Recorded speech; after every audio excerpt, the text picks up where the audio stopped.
Hello বন্ধুরা, সবাই কেমন আছো? আজকে গেলাম শিব মন্দিরে জল ঢালতে, শ্রাবণ মাসের লাস্ট সোমবারে। ব্লগ আগে দিতে পারিনি, তাই আজকে দিলাম।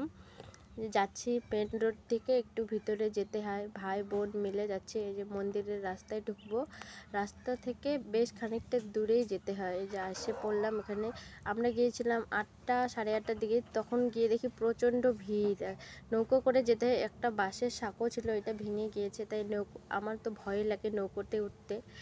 তার জন্য আমরা এখানে দাঁড়িয়ে আছি, কখন ফাঁকা হবে আর তখন যাব।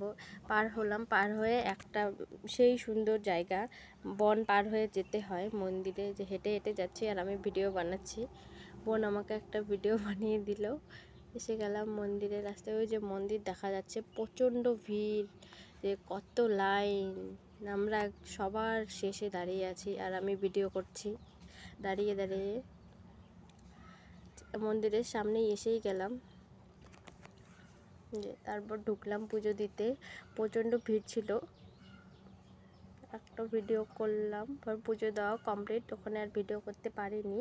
যে প্রসাদ আর চারপাশের পরিবেশটা এত সুন্দর, ফুল গাছ, আর প্রচণ্ড ঠান্ডা ছিল। ভাই প্রসাদ খাচ্ছে আর আমি ভিডিও বানাচ্ছি। এখন যাওয়ার পালা, আসছি, মন্দির থেকে বেরোচ্ছি। মন্দিরে গেলে এত শান্তি লাগে কি বলবো। আর আমরা যখন ছিলাম তখনও প্রচণ্ড ভিড়, যে বাড়ি আসার জন্য